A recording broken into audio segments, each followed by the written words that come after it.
Telangana digital media association ఏర్పాటు అనేది జరిగింది. ఇప్పటికీ 2 నెలలు అయిపోయింది. పోయిన మే నెలలో అంటే ఈ సంవత్సరం మే నెలలో ఈ 13 మంది సభ్యులతో ఏర్పాటు చేసిన ఈ యొక్క డిజిటల్ మీడియా అసోసియేషన్ అనేది ఇప్పుడు దాదాపు 100 మందికి చేరుకున్నది. ముఖ్యంగా చాలామందికి తెలియదు తెలంగాణ డిజిటల్ మీడియా అసోసియేషన్ ఏంటిది అసలు.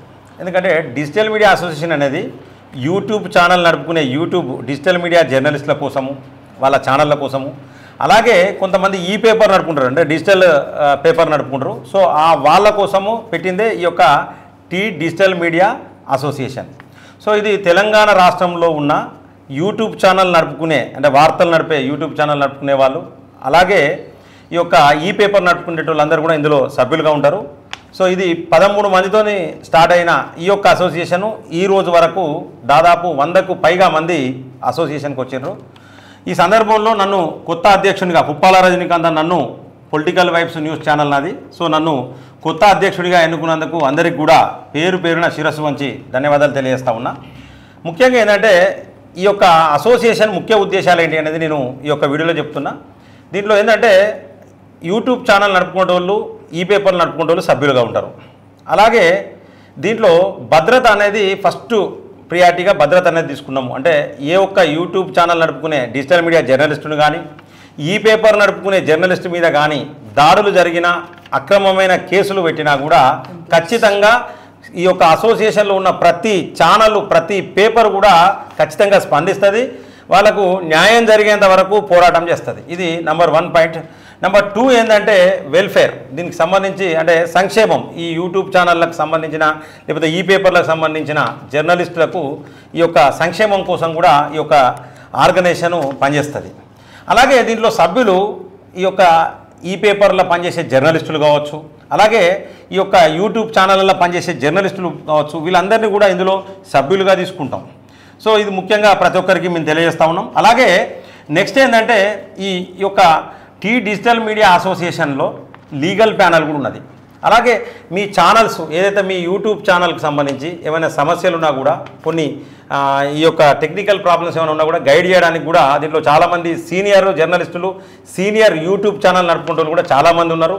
అలాగే ఇప్పుడు ముఖ్యంగా ఏంటంటే మేము ఒక లెటరు కమిషనర్ గారికి, information and public relations department commissioner గారికి కూడా digital media association, Telangana digital media association తరఫున ఒక రిప్రజెంటేషన్ ఇవ్వడం జరిగింది. దీంట్లో ముఖ్యంగా 2 అంశాలను పొందుపరిచినాం. నెంబర్ 1 ఏంటంటే మమ్మల్ని కూడా జర్నలిస్టుగా గుర్తించాలి, నెంబర్ 1 పాయింట్. నెంబర్ 2 పాయింట్ ఏంటంటే హెల్త్ కార్డ్స్ ఇష్యూ చేయాలి. ఈ ముఖ్యంగా ఈ 2 అంశాల మీద ఈ యొక్క digital media association committee members అందరం కలిసి కమిషనర్ గారికి, ఈ I&P డిపార్ట్మెంట్ అంటే information and public relations department commissioner గారికి రిప్రజెంటేషన్ ఇవ్వడం జరిగింది. దీనికి గౌరవ సలహాదారులుగా బక్క జెడ్సన్ గారు, అలాగే అశోక్ గారు గౌరవ సలహాదారులుగా ఉన్నారు. ఇప్పుడు ఈరోజు కొత్తగా ప్రధాన కార్యదర్శిగా ఓకే టీవీ శ్రావ్య గారిని ప్రధాన కార్యదర్శిగా తీసుకోవడం జరిగింది. అలాగే ఈరోజు కొత్తగా తీసుకున్న వైస్ ప్రెసిడెంట్లలో KRTV క్రాంతి గారిని, అలాగే శివరామరెడ్డి గారిని, GSR TV శివరామరెడ్డి గారిని తీసుకోవడం జరిగింది. ఇంకా గిరీష్ గారిని ఈరోజు ట్రెజరర్గా గిరీష్ గారిని తీసుకున్నాం. మేనం షాము ప్రజా వాయిస్ స్టేట్ ఎగ్జిక్యూటివ్గా, ఎక్స్రే టీవీ వెంకటరెడ్డి గారిని కూడా స్టేట్ ఎగ్జిక్యూటివ్గా ఈరోజు తీసుకోవడం జరిగింది. మహేష్ గాడ్సే గారిని జాయింట్ సెక్రటరీగా తీసుకోవడం జరిగింది. ఇక ముందు కూడా ప్రతి జిల్లాలో కమిటీలు ఇస్తాం. వరంగల్ జిల్లాలో కూడా కమిటీ స్టార్ట్ అయింది. మిగతా ప్రతి జిల్లాలో, ఉమ్మడి జిల్లాలలో ఫస్ట్ మొట్టమొదటిగా ఉమ్మడి జిల్లాలలో కమిటీ చేసేందుకు కూడా ఈ యొక్క ఆర్గనైజేషన్ సిద్ధంగా ఉన్నది. దీనికి సంబంధించిన సలహాలు, సూచనలు ఎవరు చేయాలనుకున్నా దయచేసి TDMAకి సపోర్ట్ చేయండి, TDMAకు సలహాలు, సూచనలు ఇవ్వండి. అలాగే బాధితులు ఎవరున్నా కూడా ఈ TDMA అసోసియేషన్ సంబంధించి ఛానల్స్ అన్నీ కూడా మేము మా యొక్క యూట్యూబ్ ఛానల్లో డిస్ప్లే చేస్తాము. సో దాని ద్వారా మీరు మీ యొక్క సమస్యలను కూడా, మా ఫోన్ నెంబర్ కూడా డిస్ప్లే చేస్తాము. సో మీ సంబంధించిన సమస్యలను కూడా మా యొక్క TDMA అసోసియేషన్కు మీ సమస్యలను కూడా ప్రజలు నేరుగా తెలిపవచ్చు. అలాగే దీనికి సంబంధించి ఒక కార్యాలయాన్ని కూడా, ప్రెస్ క్లబ్ ఎట్లయితే ఉన్నదో TDMAకు సంబంధించిన ఆఫీస్ కూడా ప్రెస్ మీట్లు పెట్టుకునేందుకు అతి తొందరలో కూడా ఆ యొక్క కార్యాలయాన్ని కూడా మేము ప్రారంభించడానికి సిద్ధంగా ఉన్నామని తెలుపుకుంటూ సెలవు తీసుకుంటున్నాను. జై హింద్. అందరికీ నమస్కారం అండి. తెలుగు ప్రజలకి, తెలంగాణ ప్రజలకి, అండ్ అలాగే తెలంగాణ ముఖ్యమంత్రి వర్యులు రేవంత్ రెడ్డి గారికి, క్యాబినెట్ మంత్రులకు, ఇటు బీజేపీ పార్టీ అధ్యక్షులు మంత్రులకు, అలాగే బీఆర్ఎస్ పార్టీ అధ్యక్షులు కేసీఆర్ గారికి, కేటీఆర్ గారికి, హరీష్ రావు గారికి అండ్ అలాగే తెలంగాణ ప్రజలందరికీ కూడా నమస్కారం. సో ఈరోజు చాలా సంతోషంగా ఉంది. నూతన అధ్యక్షుల్ని మేమందరం కలిసి ఎన్నుకోవడం జరిగింది. పుప్పాల రజనీకాంత్ గారు, TDMA Telangana digital media association. దీని అర్థం ఒకటి TDMA అసోసియేషన్ డిజిటల్ మీడియా యొక్క క్షేమం ప్లస్ సంక్షేమం, ఈ రెండే మా ఆయుధాలు. అంటే TDMA అసోసియేషన్లో ఉన్నంతసేపు క్షేమంగా ఉంటాము అండ్ అలాగే సంక్షేమంతో కూడా ముందరికి వెళ్తాము. ఈ రెండు ప్రధాన ఎజెండాలతో ప్రభుత్వానికి, ఇటు ప్రతిపక్ష నాయకులందరికీ కూడా వినతి పత్రాలు అతి త్వరలో అందజేస్తాము. సో దయచేసి డిజిటల్ మీడియాలో పనిచేసేటువంటి ఛానల్స్కి అండ్ అలాగే ఛానల్లో ఉన్నటువంటి ఎంప్లాయీస్కి, ముఖ్యంగా ఎంప్లాయీస్కి కూడా హెల్త్ కార్డ్స్ ఇష్యూ చేయాలి అండ్ అలాగే జర్నలిస్టుగా గుర్తించాలి. ఎందుకంటే అక్రెడిటేషన్స్ గురించి మేము ఎందుకు అడగట్లేదు అంటే, ప్రజలందరూ ఎప్పుడో గుర్తించారు. అసలైన అక్రెడిటేషను మా యూట్యూబ్ ఛానల్స్కి అదే. కానీ దానికంటే ముందు కూడా హెల్త్ కార్డ్స్ అనేవి చాలా ఇంపార్టెంట్. అండ్ అలాగే ఎప్పుడైతే ప్రభుత్వం దృష్టికి కొన్ని సమస్యలు తీసుకొచ్చినప్పుడు అక్రమ కేసులు వాళ్ళకు అనుకూలంగా లేనందుకో, వాళ్ళకు అనుకూలంగా వార్తలు వేయట్లేదనో, లేకపోతే వాళ్ళ యొక్క పైశాచిక ఆనందం పొందడం కోసం చాలామందిని యూట్యూబ్ ఛానల్స్ని కావచ్చు, ఈ పేపర్స్ని కావచ్చు ఇబ్బంది పెడతా ఉన్నారు. ఎక్కడిదక్కడ అష్టదిగ్బంధనం చేస్తూ ఉన్నారు, పోలీసులతోటి బెదిరిస్తూ ఉన్నారు, లేకపోతే అనేక బెదిరింపు కాల్స్ చేస్తూ ఉన్నారు.